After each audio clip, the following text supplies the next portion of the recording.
के बाद मैं मध्य प्रदेश शासन के मंत्री एक मन से अच्छे मन से काम करती है और इस्लाम इतना अच्छा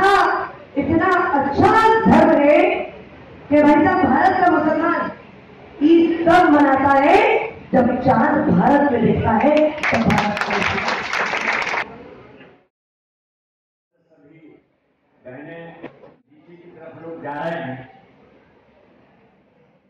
मैं तो तीर्थ दर्शन योजना में भी अगर हिंदुओं को रामेश्वरम भेजा जाता है तो मुसलमानों को भी अजमेर शरीफ भेजा जाता है कि वहां जाके आप जाएं।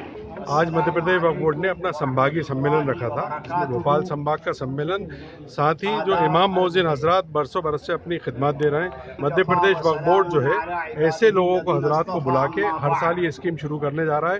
उसका आगाज़ आज हम लोगों ने तकरीबन 70 इमाम मोहसिनों को स्वागत कर रहे हैं और प्रतिफल के रूप में एक राशि का भी उनको भुगतान किया जा रहा है।